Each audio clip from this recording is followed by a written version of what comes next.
This is a live presentation of the Titan Upload Network.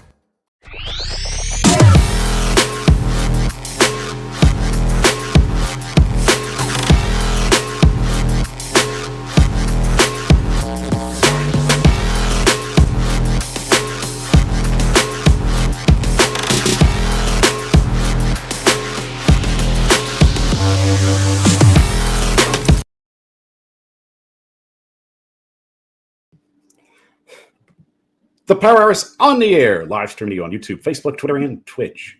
I'm your host, Michael Bishop, and thank you for joining us on this Monday evening, and happy Halloween to all of you. We're really excited to talk about this win tonight, and of course, yes, it's Victory Monday, y'all.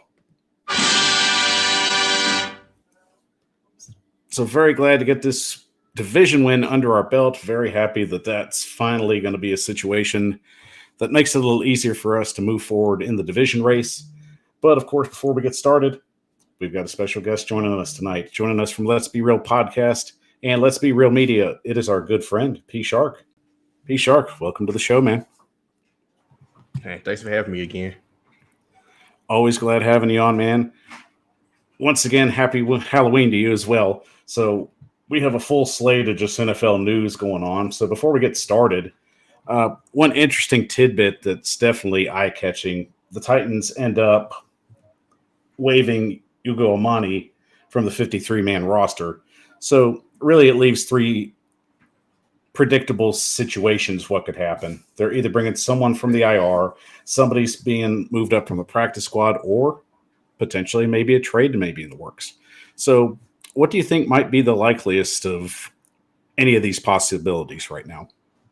I think Elijah Molden returning may seem like the likeliest of possibilities. As it's a couple weeks ago, 2 or 3 weeks ago, he cleared his IR, but it's not 21 days no more. It's the 4 games hurdle. So I think he didn't start practicing, but they saw him in the locker room or something, either last week or the week before. So he's been around the team. So I think he might be starting practice this week. And I mean, that's a pretty good situation, what might happen. I mean, that's really what I'm kind of leaning on. But of course, a lot of Titans fans trying to speculate that maybe a trade might be in the works. Of course, the Titans could be in the trade hunt, especially with the deadline coming to a close tomorrow at 4 p.m. Eastern time. So, Shark, really, do you see the Titans making any kind of moves whatsoever? Unfortunately, no. Of course, I mean, we have holes that we need to try to address, but I think specifically at receiver, they're just going to try and wait out for Traylon Burks, Kyle Phillips, and potentially Racing May out to all return from injury.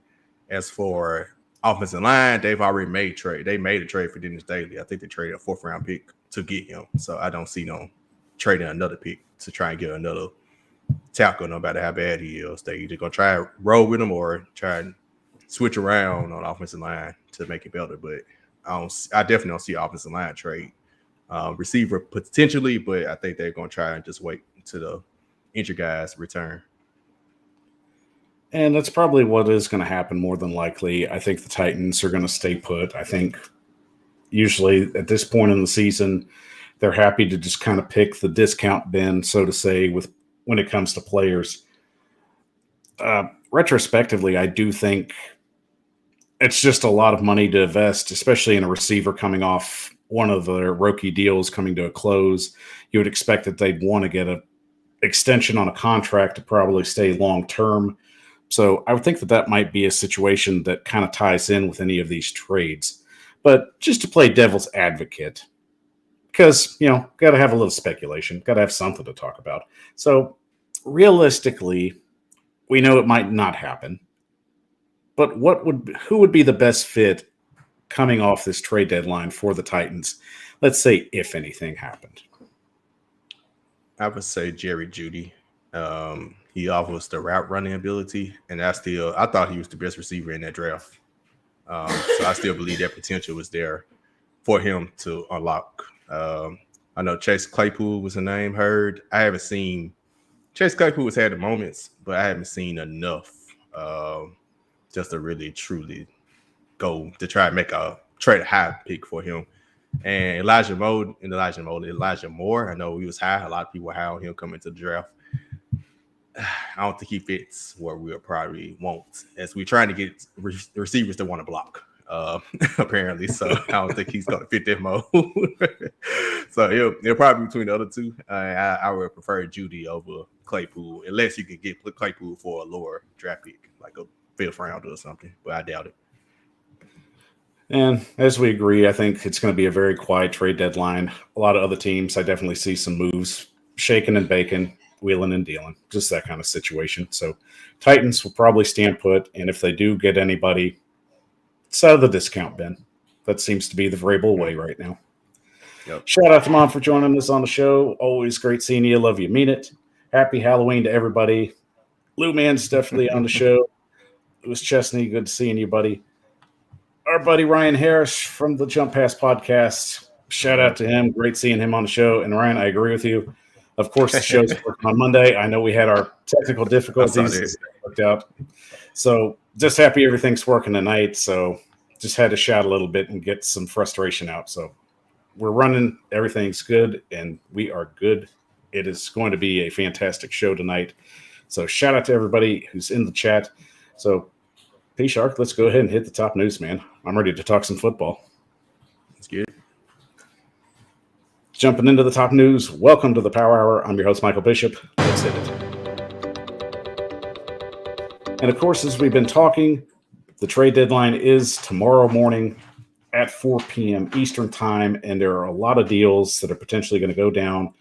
A lot of big names out there, too. I mean, especially if you're very defensive or wide receiver needy, I definitely think that this might be a situation for teams that are contending. You look at the Eagles, potentially maybe the Vikings, the Rams, are looking for a lot of help around there. So, Shark, I mean, there's a lot of big names out there, but what's one that's really going to catch a lot of people's attention? The one that just happened today, Roquan Smith. I think you remember he demanded a trade before the season started. Kind of went silent for a while, then out the blue get traded to the Baltimore Ravens. After him coming up tomorrow, maybe some of the players we just named, either Jerry Jeudy, Chase Claypool. I probably think Chase Claypool is more likely to get traded. I think the Steelers are probably more ready to move on than the Broncos are. In the other positions, Kadarius Toney got traded, so already to the Chiefs.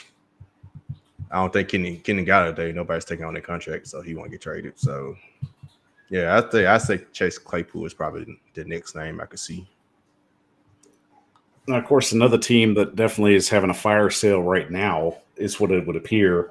The Carolina Panthers are definitely being monitored very closely. Brian Burns being one of those pass rushers that could definitely help elevate a team's pass rush that's very much in dire needs, especially if you look at teams like the Philadelphia Eagles or the Los Angeles Rams potentially looking to elevate their pass rush.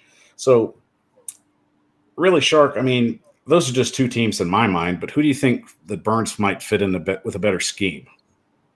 Better scheme-wise, one, I don't think he's getting traded. One of my co-hosts, he's a Panthers fan, and of course, he know a lot of news coming from Panthers, and I think Brian Burns is going to take a lot for them to trade him. But another contending team that probably need a pass rusher. I would have said the Colts before they decided to go ahead and try and take. Let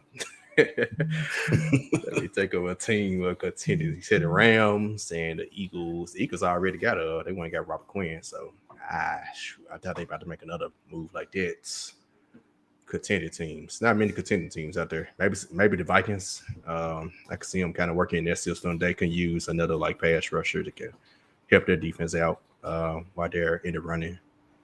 But outside of that, teams need offensive help more so this year. It feels like offense is way down around the league. And I agree with that. I mean, especially teams that are hurting for a running back or potentially looking for help on the offensive line. You look at guys like Kareem Hunt for the Browns, who's basically been shopped most of the season. Do you think there's a team out there that might take a chance on him if the price is right? And what team would you think that might be? Kareem Hunt. I see the Titans have a good shot at trading him. Apparently so. I love Kareem Hunt, but come on now. Yeah, that means we definitely gonna triple down on running the ball because Dontre Hill is killing it. But I say although the Dolphins have been doing well with my guy from the played for the Cardinals last year. I can't think Edmonds and Mostert.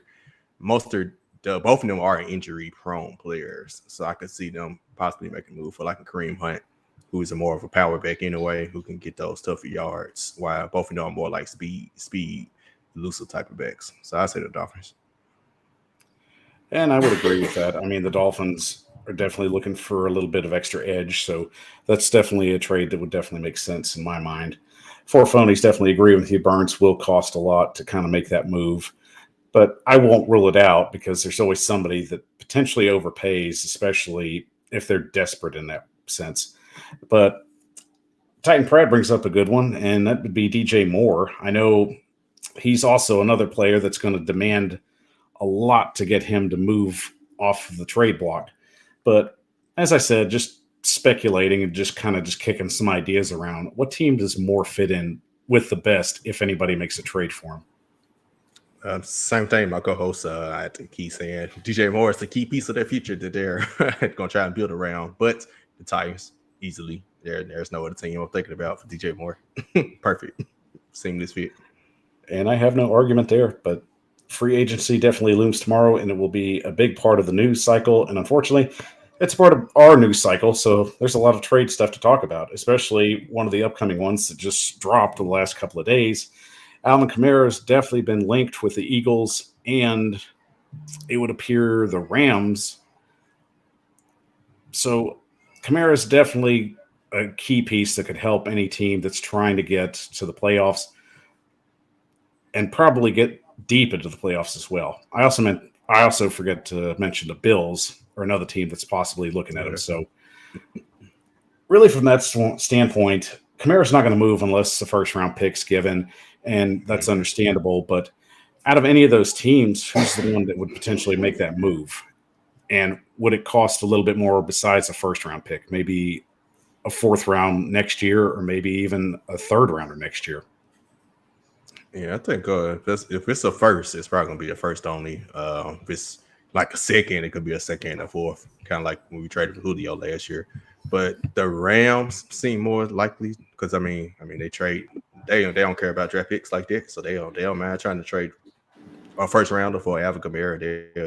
They'll definitely do that. The Eagles, I tell you now, they got the Saints first round pick. They not trying to trade no first round pick. Now, I can't rule the Bills out because they're in a Super Bowl year. They've got a big Super Bowl window, and everything at this point should be to try and get to the Super Bowl. So a first-round pick to them, I think, is one that they'd be willing to trade if that meant hosting a Lombardi. So do you see Buffalo making that move? Potentially, but also I don't think rushing is their problem. Their problem is not attempting to run enough, in my opinion. Devin Singletary is not bad back. So to me, it doesn't really move the goalposts for them. Their offense is just fine the way it is. They just need to attempt running the ball more. But getting him, I mean, it just makes him even more deadly. And it's interesting to see Kamara come up on the trade block. It just kind of sells the point that the Saints seem to like they're looking down the road. They're trying to just add some more pieces. Maybe they're moving away from just that type of running game. Realistically, I mean, is there any chance we will see Kamara be moved, or potentially maybe next year, could he be used as trade bait, maybe in the draft? I think there's always a chance, only because his contract and the Saints are, I mean, they've been pulling off the last couple of years, being a negative 100 million salary cap type of stuff, but eventually that's going to catch up with them. So I could see a move being made eventually, if not tomorrow, definitely up in the offseason. Although Kamara's an important part of the team, but salary cap wise, their team isn't good enough to justify what their salary cap is looking like. And this is definitely a team that's probably going to do whatever they can to obtain some pretty high draft picks for a player that's amassed 4,651 yards in his career, 48 touchdowns, and averages about 4.6 rushes per average. But he can also catch, which makes him even more dangerous. So for that sake, let's just say that the Bills make this trade. And I'll use the Bills just as an example because I think they're the more realistic trade partner here. I think Philadelphia is not going to trade any more assets if they don't have to. So, does this get Buffalo to the Super Bowl or potentially win a Super Bowl with this move? I mean, yeah, I think they're there already. Honestly, I don't think he as good as Kamara is. I don't know if he just necessarily just. I don't think he moves the needle that much for them because I think they're already the Super Bowl favorite. So it's like getting him, you could almost say guarantees them that. But I think, I mean, their offense moving the ball seamlessly now, so he helps. But it's kind of like they already doing what they're going to do anyway, with or without him.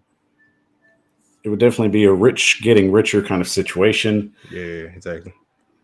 Interesting enough, we'll just wait and see what the situation brings. Alvin Kamara definitely on the trading block. Will he move before tomorrow? Once again, we'll just wait and see. But of course, everyone else kind of seems to be having their own problems with injuries. And let's just say Jamar Chase got bit by the injury bug, dealing with a hairline fracture in a hip.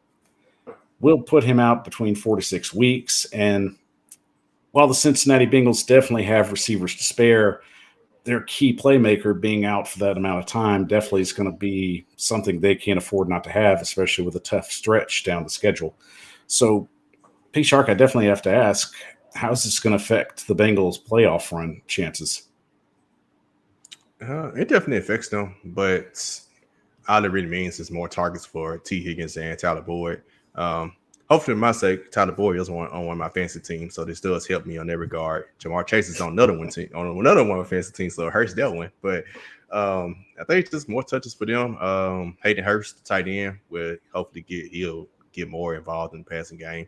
They need to start running more. They got Joe Mixon. They got a good running back. Like they just need to remix their offense and actually help other areas on their offense. So I think they can survive it. But like you said, they do have a tough stretch coming up. So we'll see what goes on. I don't feel like they're going to try and make a move to like trade for someone. They might try and sign someone off the street, but I think they're going to try and make it work with what they have.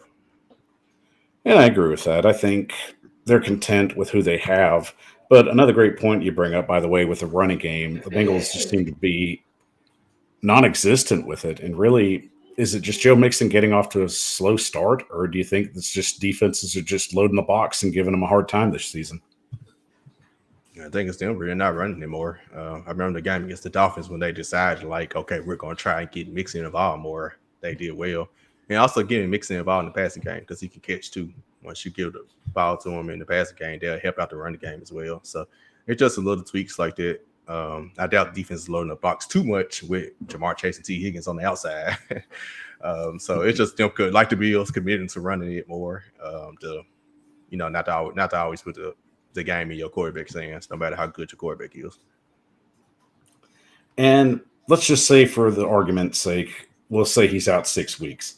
So bringing up the schedule, you've got him potentially missing a game with the Panthers, the Steelers, the Titans, the Chiefs, the Bengals, and maybe even the Buccaneers. So spreading the ball out is definitely going to be priority, especially trying to establish a running game. So do you think that the Bengals can potentially get through that stretch without him? Yeah. None of those teams, including the Titans, don't scare me from them. Who I think you repeated that you said the Bengals is their fifth game. Who was the other team? I know they played the Browns tonight too. They played the Browns twice in that stretch. Okay. I figured it may have been the Browns. So yeah, all 6 of those are winnable. Now, whether they win all 6 of them without Jamar Chase, yeah, that remains to be seen. But those are not 6 opponents that's like where the Chiefs are probably the only one of those 6 that's like that's probably a loss, but the other 5 are definitely winnable. So they come out this stretch 3-3 or 4-2, they'll still be with the way this season's going around the AFC and the whole NFL as a whole. They'll still be in the thick of it, maybe even for the division by that point. And it's definitely a situation where the Bengals are going to have to pull out all the stops to try and get through that little stretch. But enough talent on the offensive side of the ball, the receivers are going to split some duties, and they'll definitely try to extend the running game. So an easy situation on paper, but realistically, we'll just see how it plays out for them. But another situation that looks a little more dire. Dan Campbell was one of my hot picks, especially going into the year. I felt that he was going to be one of the coaches that helped transition the Lions potentially to be more viable, to be more competitive. And unfortunately, here they sit at 1-6. And unfortunately, the Lions are very impatient. They definitely are a team that want results. And I definitely see his hot seat starting to get a little warm. So, PShark, I mean, realistically, is Dan Campbell on the hot seat right now? Yeah, especially how he started out his career. Some of his comments and everything. Other players play hard for him, but he already put a target on his back, so they needed to see more results, and they just haven't. This kind of comes back to when they fired Jim Caldwell. He went 9-7, or he went like 10-6 and 9-7 in 2 of his 3 years, and they fired him. Yeah. Since then, they haven't even come close to those wins. So, yes, it's the Detroit Lions. I can't recall them ever really being good in my lifetime. I do very briefly, but that was back when Barry Sanders was still playing, and even that just came and went as quickly as it started. But I mean, you bring up Jim Caldwell, and I mean, that's a great point. I don't think the Lions could ever replicate that kind of success offensively that they had with him.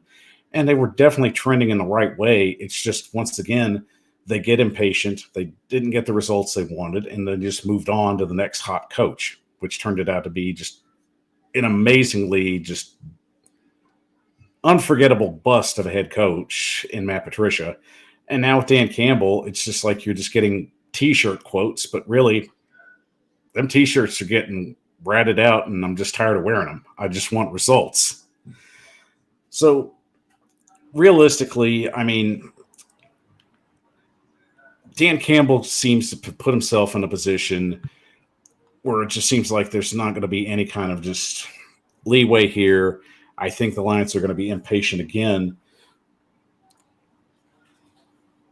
And I would also have to look at the schedule that the Lions have, especially coming up, with any games that seem to be winnable right now.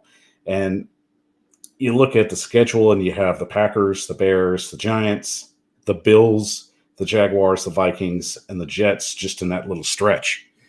So, I mean, are the Lions going to potentially just wait till the end of the season and decide what they want to do? Or if that stretch continues to just check the loss box, are the Lions going to move and just go ahead and cut them loose? I would say they probably get home. To your point, they just keep losing. Yeah, we have to see. It's a way to see. If they keep losing, like they get to 1-10, yeah, he's probably gone before the season end. But if they can win a couple of those, get to like 4-8, they'll let him ride out the rest of the season. And that's a tough stretch. I mean, you start with the Packers, and I mean, that could be a winnable game for them. I mean, the Packers have no way to get the ball down the field. They just don't have that dog out there that can make plays at wide receiver. The Bears seem like a winnable game. The Giants is going to be a little more tough. The Vikings are definitely a playoff caliber team right now. The Jets are kind of questionable. And unfortunately, they have the Bills on Thanksgiving, which I think that might just kind of put the nail in the coffin if it goes the way these things usually go on Thanksgiving. Kick them off for Thanksgiving, please. What? Golly, we got to see the Bills put up 70 on them on Thanksgiving. Goodness. That's about the regular Thanksgiving tradition. We see the Lions get stuffed and then the turkey gets stuffed. So, I mean, I wouldn't mind seeing that slot mixed up anyway, because, I mean, we already have the Cowboys on Thursday Night Football, which I wouldn't even mind seeing just 3 different teams play on Thanksgiving regardless. I think it just makes it more interesting. I understand there's certain tradition there with both teams, but, we'll step aside from this discussion and just say, Thanksgiving-wise, what would be the best matchups, or what teams would you like to see? Would you like to see the hot teams or just teams of interest? Well, the Cowboys can always be in interest, so of course the Cowboys will be on there. Just take the Lions off. Give me If they would do Bears and Packers every year on Thanksgiving, that's a rivalry, a tradition type of thing. Just give me something. Give me some rivalries. Steelers, Ravens, Packers, Bears, some type of huge rivalry, or cross conference rivals like Steelers, Eagles, like the Battle for Pennsylvania, the New York teams, Jets, Giants, some type of intrigue, like a rivalry type. Because the games will probably be close regardless of how good or bad the teams are, because it's a rivalry. And I'm all for that. I mean, I like the idea of bringing in division rivalries there. That definitely makes for more intriguing selling points, especially for the game. I mean, if you're the NFL, that's really a good position to put yourself in, especially with those games. And Ryan Harris brings up a good point. I mean, the Lions' defense, it sucks. There's no sugarcoating it. It sucks. But we'll also get to some other comments. Ryan also brings up he'd like to see Rams 49ers on Thanksgiving, which I think would be a good matchup. Yep, a rivalry. Steelers Titans, I think that'd be a good matchup. Defensively, that's a good matchup. Mm-hmm. But as for Dan Campbell, I'm rooting for him, but the problem is I just don't see the Lions being patient with him. They just continue to get in their own way, and I mean, they're right there with Washington when it comes to ownership. And let's just be honest. Some people just don't need to own football teams. The Ford family's one of them. But regardless, I see this as a situation that's going to escalate. Dan Campbell probably won't be the coach by the end of the season because there's always a hot name. That's always how it goes. And, of course, guys, we've got a football game tonight, and it is Bengals-Browns, Monday Night Football tonight, 8:15 p.m. Eastern on ESPN and ESPN HD. Shark, I mean, it's a very intriguing matchup, and we already know Jamar Chase is going to be out for this one. So, realistically, Joe Burrow is going to have his hands full being on the road and potentially spreading the ball out. So, what are the Bengals going to have to do to potentially pick up a road win here? Short passes and get the running game going because Myles Garrett against the offensive line is going to be barbecue chicken. So, yeah, short passes and get the running game going because he's about to eat. And Kevin Stefanski is 4-0 against the Bengals as the Brown head coach. So, he's definitely had their numbers so far. So, for the Browns, you're probably going to see a heavy diet of Nick Chubb, and the defense has been injured on and off, but they've been playing fairly decent for the most part. So, on the Browns side of the ball, what are they going to have to do to potentially just get the home win? Man, finish off the game in the fourth quarter. That's been their problem this season. They've been in almost all their games. I think they're 2-4, and you could argue they could be 4-2 or 5-1, but finding ways to win. Closing teams out in the fourth quarter. They're going to be a tight game. They're going to be in it. They just need to find a way to finish it off by any means necessary. Whether that's just leaning on Nick Chubb or defense making a timely key stop or turnover at the most important time of the game. So realistically, I think the fun matchup here will be between the running backs. So who has more rushing yards tonight, Joe Mixon or Nick Chubb? Yeah, that's easy. Nick Chubb. Yeah, I love me some Joe Mixon, but yeah, it's Nick Chubb. He's the number one rushing in the NFL. I don't know if Derrick Henry may have jumped up there after yesterday, but Nick Chubb's number one. I expect that to continue. All right. And of course, getting to our predictions, Ryan Harris, he's going upset tonight. Browns by 3. And PShark will go ahead and let you get your prediction in. Who do you think takes the Monday night game tonight in the Battle of Ohio? Yeah, I agree with Ryan. I take the Browns, but I give it a little more, by 4, like 21-17. Some similar. So they got them at home, like you said. Stefanski is 4-0 against the Bengals. No Jamar Chase. So give me the Browns. All right. So we've got Browns across the board, but I'm going to let you in on a little stat. And this is the interesting part. The Bengals are 0-12 in primetime games since 1970. Wow. So they have not won a primetime matchup since bell bottoms have been in style. Oh man, let me go and get the fan duel right now. So this is a tough one. Realistically, I think Cleveland has the better defense. I think their running game is superb. On the other side of the ball, I think Cincinnati is definitely going to give them some fits. So how do I feel today? This is a tough one.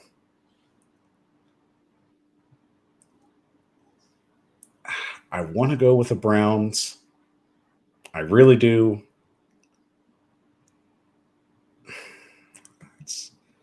I'm giving it some thought. Am I feeling the Browns? Yeah, no. I'm doing my same game parlay right now. No, I'm going with Cincinnati in this one. I like Cincinnati. I feel better about their quarterback play, so I think they will break this. We've seen a lot of streaks get broken this year, so I think this is one to dance as well. So I will take Cincinnati on the road in an upset.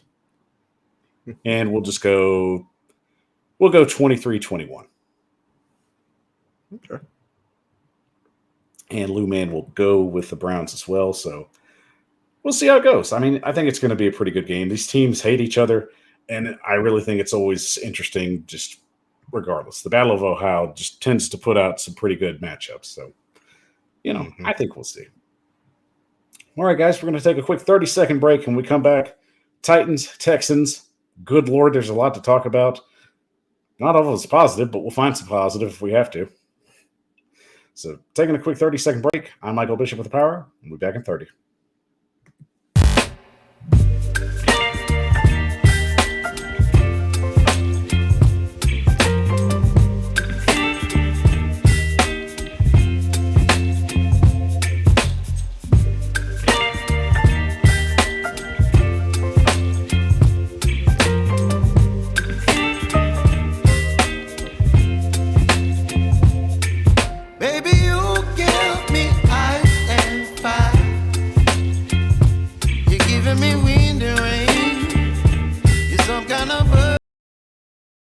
The Power Hour is on the air, live streaming to you on YouTube, Facebook, Twitter, and Twitch. I'm your host, Michael Bishop, and thank you for joining us on this Monday evening. Happy Halloween to you. We hope that you had a fun time trick-or-treating if you got out there, and if you haven't, we won't try and keep you too long. So kids got to eat candy, so you want to get them their candy. I'm not going to hold you back from that. So want to get you out there for sure, but want to make sure you get your Titans fix. Got to get you out there feeling good about how you felt about this win on Sunday. So very excited to talk about that momentarily. But, of course, thank you to our friend PShark for joining us on the show. Shark, you've definitely had a lot going on, especially with the NBA season starting. So please let us know what's been going on with your show. Yeah, same old. Follow us at starting five, number 5 MEM for the Grizzly Bear Blues blog. Also, grizzlybearblues.com for any Grizzlies content for writing purposes. I just dropped a game preview yesterday. Today it came out today for the Grizzlies game tonight against Utah Jazz. So, covered the Memphis Grizzlies. It's been fun. Got to go to the game last week against the Brooklyn Nets. So, yeah, fun times. Definitely looks like some fun times. Unfortunately, it didn't work out so well, especially with that matchup with the Jazz. But I guess that's how it goes sometimes. I mean, it's a long road. Yeah. But, guys, thank you once again for watching us. We are a part of the Titan Upload Network. Shout out to all our Titan Upload Network affiliates, especially Ryan Harris, who's watching with us now. Check out his podcast, The Jump Pass. Make sure you check out all his content when he puts it out on there on Apple and Spotify and anywhere you find podcasts. And don't forget to follow us on all our social media platforms. And, of course, if you love the show, help us grow. Follow us on Facebook, Twitter, Twitch, and TikTok at The Power Hour 615. I'm here to entertain you. That's what I do best. That's what makes my Monday. So, for you, the fans, I applaud you. Thank you for checking us out and supporting us as always. Getting a few comments before we get started on our breakdown of Titans-Texans. I mean, Lou, man, we'll see. I mean, realistically, the Titans are sitting second in seeding right behind the Chiefs. So, I mean, that's going to make for an intriguing game going into Sunday Night Football. So, I mean, it's the least of my worries, but I know it's intriguing to other people. But before we get to Texans Titans, I mean, give a quick breakdown of Tennessee and the Chiefs. Tennessee definitely have the Chiefs number the last couple of years. But of course, Shark, we definitely know that this is an offense that has a lot of question marks going forward. Realistically, what's Tennessee going to have to do to give the Chiefs a little bit of trouble heading into Arrowhead? Ryan Tannehill. I love Malik Willis. Like I said, I think he's the future. But we do need Ryan Tannehill back just for ball control and just keeping the offense running. No, they're going to try and stack the box to stop Derrick Henry. Most of the time, he still gets his against the Chiefs, but it won't be like the Texans. He won't get 200 yards. So, going to find other ways on offense, but the defense is going to play lights out. They did last year against the Chiefs. We held them 3 points, and that was against even more lethal offense. They have gotten rolling this year. In the last couple games, they scored 30 or 40 points, but they still don't scare me as much, especially with the way our defense has been playing lately. Our secondary specifically. And if Elijah Molden is really on his way back, I think that'll make for really a tight game, but ultimately our offense will have to do something. And it's kind of hard with Traylon Burks and Kyle Phillips and Racing McMahon all out. And I agree. I mean, the Chiefs have been kind of on and off offensively. You know, when they're on, they're terrifying, but when they're off, I mean, it's another game. I mean, realistically, as you said, Tennessee's really going to have to get involved, get Tannehill throwing the ball more down the field. And I know it's just trying to find any type of receiver or tight end that's going to make a difference. So realistically, is there any wide receiver or tight end you need to see be more active or get more involved in this offense to help it just elevate? Robert Woods, NWI, but you want to continue playing Cody Hollister. So, you keep putting Cody Hollister and Jeff Swain out there. You can't get your actual weapons to ball. So it's up to the coach. It's up to the coaching staff, and that's more just tied down. That's what Mike Vrabel down. It's his philosophy. So, coaching staff got to say we're going to try and get our weapons to get the weapons we do have the ball instead of playing Cody Hollister and Jeff Swain. So, I mean, Cody's got nice hair. I'll give him that. I'll give him one I'll give him one compliment on the show. I like his hair. So we'll just nobody can ever say I never said anything nice about Cody Hollister. So I mean, defensive wise, I just feel more confident if the offense can match. And it just seems like it's a rotating wheel. The offense is good one year and the defense is terrible. And now we're right here where the offense is terrible and the defense is playing fantastic. Yep. I mean, damn, it just seems like we can never get any kind of consistency. So, I mean, with the gauntlet coming up and the Chiefs being the start of it, where you have the Chiefs, then it'll be the Broncos, Green Bay, the Bengals, and finishing out with the Philadelphia Eagles. Realistically, out of all those 5 games, how many do you think the Titans could win? 3-2 would be great. I'd say 2-3 or 3-2. Really, the middle 3 games is not as big as the gauntlet as we thought to start the season. Those 3 teams not as scary no more. Jamar Chase will be out when we play the Bengals, and they haven't really just been killing it this year anyway. The Broncos, you see what the Broncos been doing. Their offense, so they're definitely scary. We see what the Packers have been doing. The only thing about the Packers game is it is on a short week at Lambeau. That's the thing that hurts with that one. Then of course the Eagles. I mean, the Eagles are undefeated. And of course, I mentioned AJ Brown. He's helping my fantasy team, so I ain't got no problems with him. We traded him there, and our offense is struggling. So, it is what it is. But I think 2-3 probably more realistic, but 3-2 would probably be a steal. And knowing this team, how we do every year normally, 4-1 is not out of the cards. Last year we had that gauntlet, and we went 5-0 in that gauntlet we had last year. And I agree with you. I mean, 3 wins seems to be just the itinerary there. If they can push out 3, I think they'll be fine. I think it helps that we got some of our division games out of the way. Realistically, they could win 2 of those division games and still end up winning the division. Because, I mean, it's amazing how bad the Colts are this year.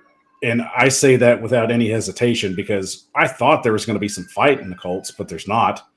Houston's just not going to do anything. Jacksonville kind of had us fooled for a couple of weeks, so I think they're starting to come back to earth. So, I mean, yeah, Ryan Harris brings up a great point. I mean, I wish we could have that 2020 offense with this defense. I would have loved that. I mean, Patrick Mahomes wouldn't have ran anywhere. Tennessee would have been going to the Super Bowl that year. Yeah. And Lou Man's a little half full and a little half empty. So he's saying we can go either way. So I guess he's sitting either way. I don't think 0-5 realistic. Knowing this team, 0-5 isn't realistic. There's some wins on the board. Oh, yeah. I don't think we're going 0-5. They're not doing that.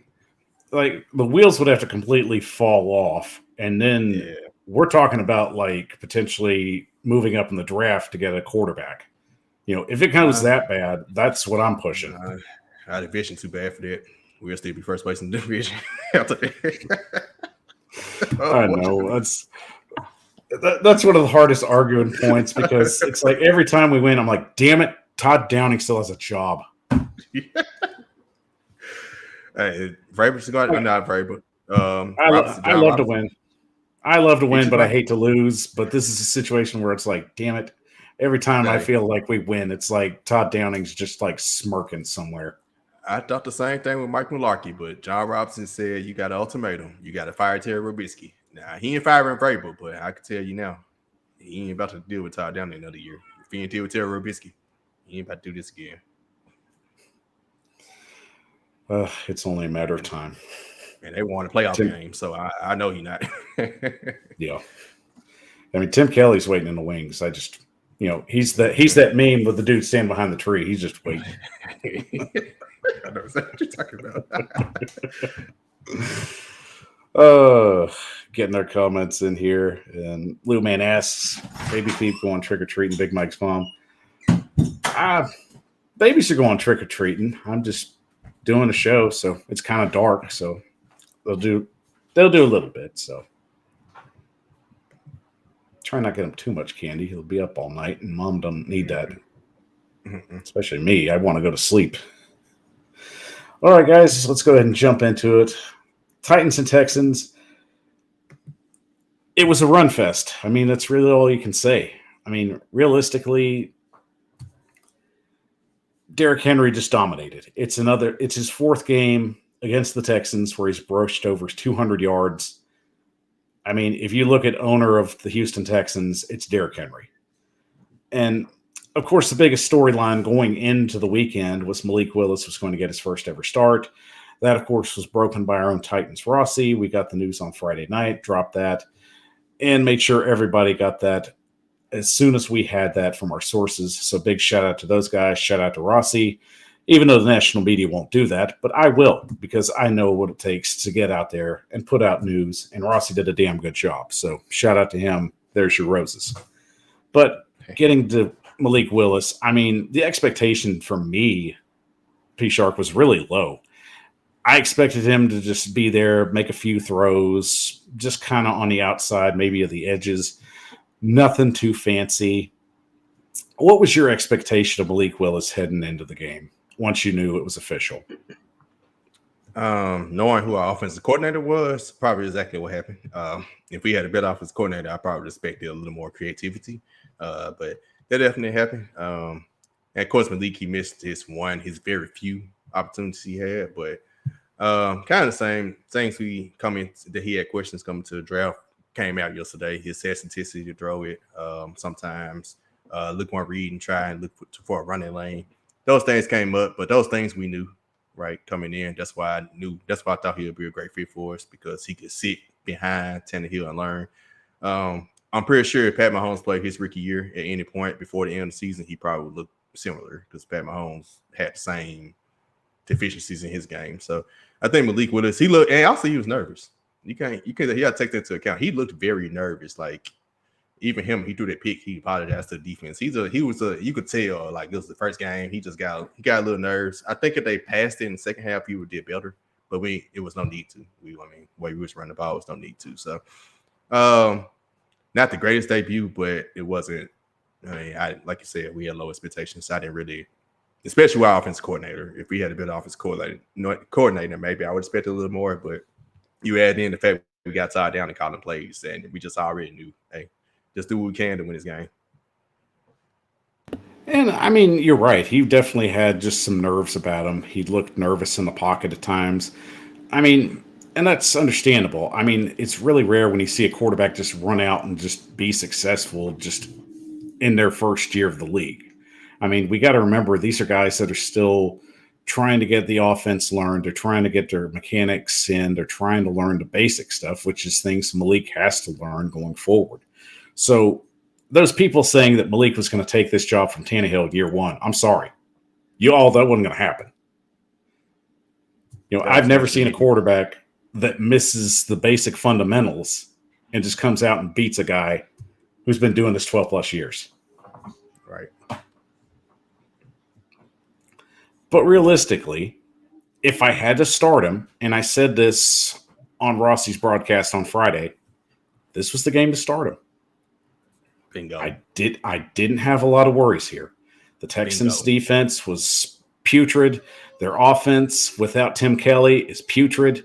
We have Tim Kelly, and that just makes me angry because we could be teaching Malik Willis how to play quarterback from Tim Kelly's standpoint, and I hope that's what happens moving forward. Yep. Right on. But, I mean, realistically, what should be fans' expectations moving forward with Malik Willis? And I know some of them were really just underwhelmed, and some of them were just kind of in the middle. But realistically, Shark, I mean, what's the best expectation we can expect from Malik Willis heading forward, maybe into next year? That he'll continue, and he's a hard worker. I mean, we've seen that even this year. He's come a long way to even where he is now. So just him, just building the confidence and just working through those mechanic issues. I do believe there's still potential. He could be ready next year. It's a whole year away. A lot can happen between now and then. And also him getting his first start and playing his rookie year helps. He's going to look at the game tape. That's going to help him.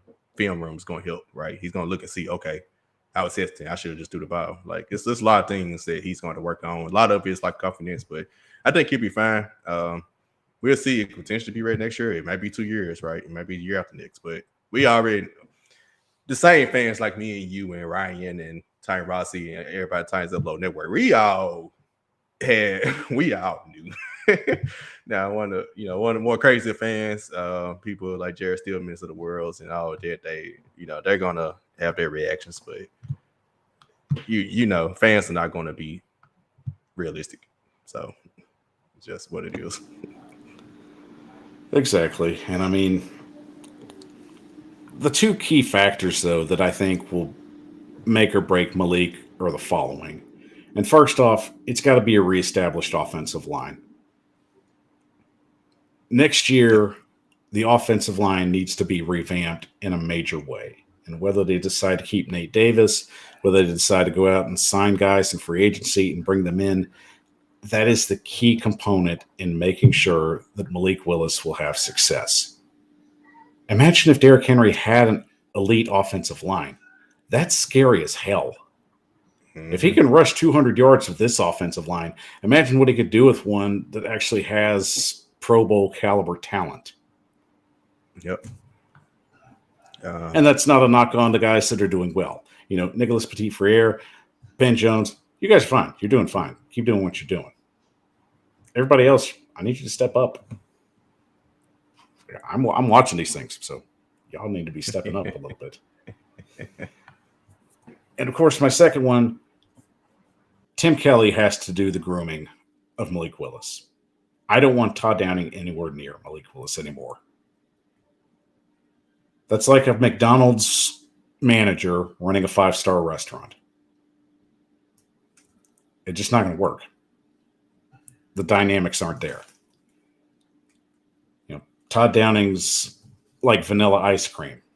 I'm trying to sell an ice cream shop that's selling chocolate and cotton candy and sprinkle fudge and all that crazy crap. All that.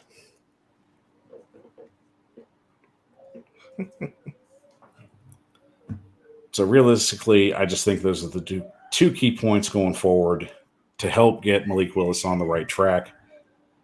Getting some of our comments real quick. Vrabel wasn't going to let Malik throw the ball 30 times, especially Tannehill only threw 30 pass attempts. And, I mean, that's a great point, Ryan. But at the same time, I mean, is it Vrabel making that call or is it Todd Downing making that call? I don't think we're ever going to get a clear answer on that. We know it's Vrabel's offense the way he wants it run at the moment. But at the same time, I mean, you hire an offensive coordinator to run the offense. Don't need everybody to be micromanaged. Sometimes you just got to hire a guy and let him do the job that he's hired to do. Yep. Todd Downing is mint ice cream. I don't know, Ryan. I mean, people like mint ice cream. To me, he's like the tepid vanilla that you get at Safeway. Or he's like the ice cream you get at school that's like freezer burn on top. Like in the little cups with a wooden spoon. To me, that's what Todd Downing is. Also, another thing to go back to that game, I think Malik Willis probably would have been built. Let's say Tannehill wasn't sick, but he also wasn't healthy enough to play, and he traveled with the team, was on the sideline. I think having him on the sideline versus Logan Woodside as a veteran would have helped out a lot. And I do think it's time to transition to Malik being the starter, whether it's Tannehill just being demoted and coming signing for a lesser contract, or they bring in another Joe Flacco type, not Joe Flacco himself, but similar quarterback, a veteran quarterback to sit behind him to kind of still mentor him. That would help. That would go a long way. So I do really believe that would have made a difference yesterday as well. So before we get to Derrick Henry, I definitely got to give roses to the defense. Because once again, they come out, they play a solid game. I'm not even going to count that touchdown that the Texans scored at the last minute. That was about as garbage touchdown as get. But how great has this defense played in the last 5 outings and just continued to improve, especially finding talent like Adams to fill in for Caleb Farley, who seems to just fallen off the radar. But Tennessee has found their mojo on defense right now. Yeah, it's been great. Especially just the continued progression, especially of the secondary. The last 2 games specifically, the secondary has been like lights out. And that's still with Terrence Mitchell playing, right? We was ready to write off Terrence Mitchell. I definitely was, but he's definitely showed up. Also, a couple of different things, putting in Money Hooker in the slot and keeping Roger McCreary on the outside in the last game before hopefully Money Hooker straight. He got hurt again. Andrew Adams making plays. I'm not even gonna lie. When he returned to pick last week, I hadn't even heard of him, so that lets you know I hadn't really even been paying attention to the additions to the roster and everything. When he returned there, I'm like, who was that? So shout out to them. Finding ways throughout the injuries on the D line, but you can see the difference Bud Dupree is making when he's healthy. If he's not getting the sacks, he's 7-0 for someone else. So that it's been a treat to watch. I just saw a tweet. Dan Graziano was talking about teams might be looking at Shane Bowen for a next head coaching job. So that's come a long way from us wanting him fired. Just like a lot of people want Arthur Smith fired. So hey, that's just well, I wouldn't have a problem with that because Jim Schwartz is right up in the office. So yeah, that's an easy transition right there. It's just crazy because he was, just early last year, fans wanted him gone. But similar to Arthur Smith, when we start 2-4, Arthur Smith got to go. That quarterback changed. Now Arthur Smith got a head coaching job, and shout out to Arthur Smith as well. Why I just mentioned him with first place in his own division. Very much so. Arthur's doing a good job in Atlanta, and hopefully they can continue to sustain that success once November and December roll around. But I mean, especially on the defensive line of everything, Tierra Tart and, of course, Jeffrey Simmons are just playing well off of each other. And just the two of them, I continue to see them raking havoc across the NFL. They continue to play this way. And, I mean, if Rashad Weaver can stay off Instagram and posting information, maybe he could be in these games. But, that's just my 2 cents. But realistically, can this defense help elevate this team and continue to find ways to help them get wins?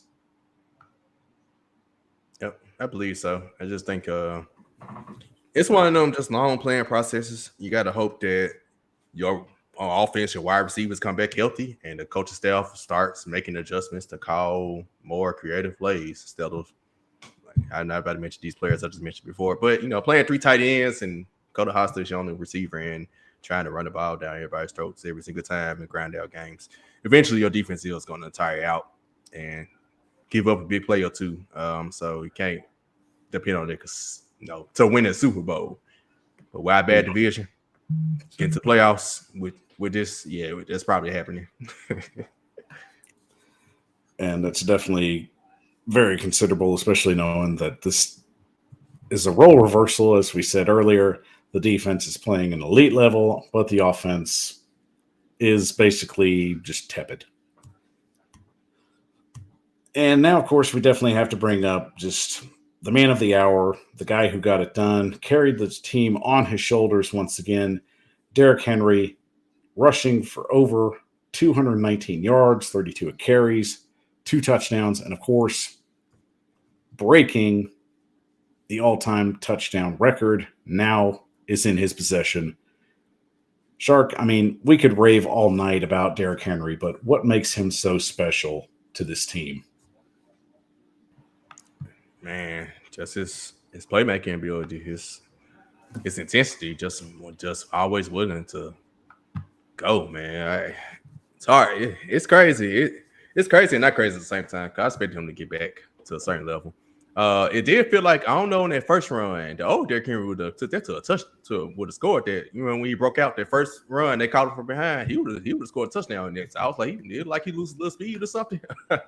But he would have showed that would have been a touchdown last year before the injury. But he still, man, I think he solidified his Hall of Fame status last night. In my opinion, I think that was it. Got the touchdown record for the team. 6 200-yard rushing games. That's 3 more than anybody else. And just the trajectory he's still on. He's Hall of Fame. There's no more question. He shut that down yesterday. And Brian Harris, of course, definitely got to give a shout out to Hillard. Definitely, especially his 8 carries, 83 yards. Got to give his roses as well. But it definitely being the Derrick Henry show. So, Shark, I mean, realistically, can Henry get to 10,000 yards while still playing in a Titans uniform? Probably so. I mean, he's seeing 8, 9-man boxes and still continuing to get 100-yard games week after week and 200-yard games against the Texans every single time. So, I mean, you literally think about yesterday. I saw 9 people in the box almost every single time we lined up, and he had 219 yards. So, yeah. He'll pull it off. And I mean, Hall of Fame status comes to players in different ways. It takes Super Bowls for some. It takes just consistent yards, consistent stats, just a reputation of just dominance. And Derrick Henry brings that. So, we can say winning a Super Bowl would definitely help solidify his Hall of Fame career. But let's just say, for argument's sake, could Derrick Henry potentially rush for 2,000 yards again? Maybe not this year. Or if this year, is it possible? I'll say no. I think his opportunity was last year, and the foot injury took it away. So I don't think he's rushing for 2,000 yards again. But when he gets to about 1,500 or so, I believe he can get to that.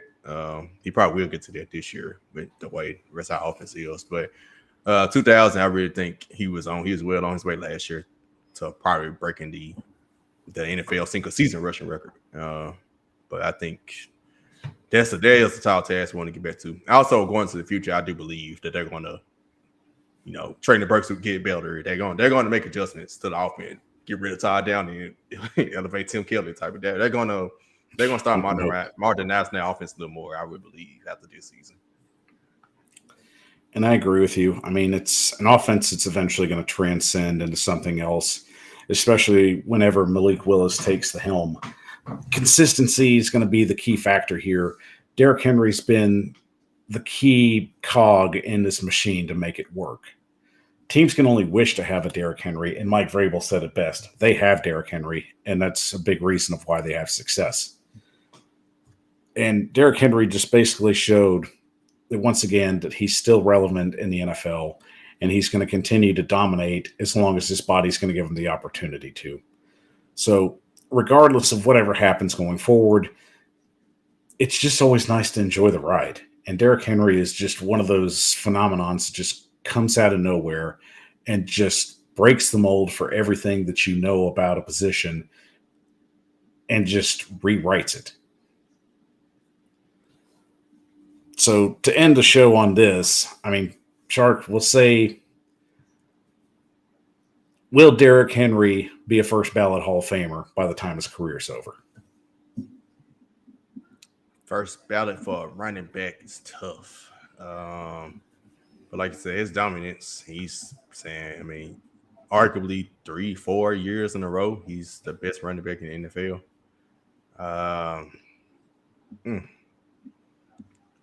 Yeah, it's tough. I'm going to lean towards a no. He'll probably get in on second or third try, but first ballot, truly, I don't know. I was about to say he probably need to win the Super Bowl, but I don't think that matters with running backs. That's a quarterback thing. I'm gonna go with a no, but that's it wouldn't surprise me if he does end up first ballot. I mean, it really is a tough scenario to try and picture. Ryan says, I don't think so, based on running back position. Exactly. And it's rare when a running back does. And they have had to dominate at that position, you know, from the standpoint of a Barry Sanders or Emmitt Smith or potentially a Frank Gore when his opportunity comes up. So, ALT. LaDainian Tomlinson, got to bring him into the conversation as well. And Adrian Peterson, I'll even put in that conversation. He'd probably be first ballot, should be. I mean, mine kind of comes in just maybes with like little asterisks. So I would say yes if he wins a Super Bowl. Yes if he goes for 2,000 yards again, because no running back in the NFL has ever done that back-to-back seasons. So that would probably be the only way he gets in first ballot. Yeah. But I definitely believe he will get into the Hall of Fame just on the body of work that he has right now. Did Jerome Bettis get in first ballot? I don't think so.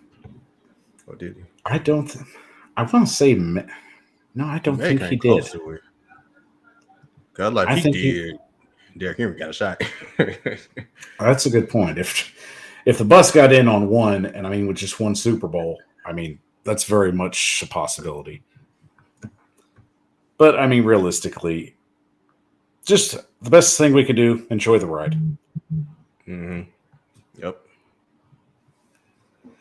All right, guys. I want to thank everybody for joining us on the show. You all were fantastic. Give yourself a round of applause.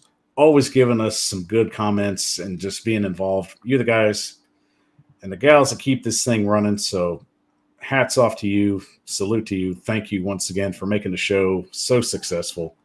Shout out to PShark from Let's Be Real Media and Podcast for joining us tonight. Definitely getting us all the good insight and information. We're looking forward to everything that you got coming up, man. So please let us know where you can find that sweet content. For sure, man. Follow my Twitter, DAONE_PShark. Post everything on there. You check out Let's Be Real Podcast on YouTube. And we are on 11 different audio platforms. So Spotify, Google, a whole bunch of them. Like I said, there's 11 of them. So you'll find us eventually on anything. But YouTube go live every Saturday morning.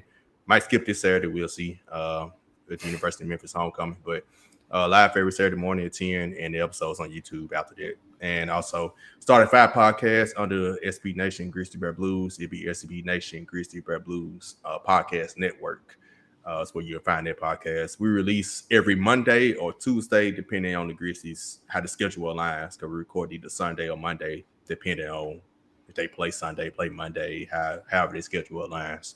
So far, it's been every Monday. So, yeah, check me in. It's the same guys, so all 5 of us on each podcast. So yeah, check us out. And Let's Be Real Media. We also got another podcast, 3 the Harder Way, and Let's Talk About It podcast. Check those out as well. Any podcasting platforms and YouTube as well. The man stays busy and he puts out some of the best content out on the web. Make sure you check him out at Let's Be Real Media and Let's Be Real Podcast. Always making sure that you get all the NBA and NFL information that you need for your week. Make sure you get it. Subscribe, like all his pages. The man's working for you. So give him some love. And of course, once again, thank you for joining us tonight. We are a part of the Titan Upload Network. Make sure to follow us on all our social media platforms and everywhere that we are, whether we are on YouTube, Facebook, Twitter, and Twitch, or on our podcast on Spotify, Apple, or wherever you can find podcasts available. So thank you very much for joining us tonight as a part of the Titan Upload Network. Don't forget to follow us on Facebook, Twitter, Twitch at the Power Hour 615. We'll be back next week to discuss the Titans Chiefs. And of course, have a happy Halloween. I'm Michael Bishop of the Power Hour. Take care and tighten up.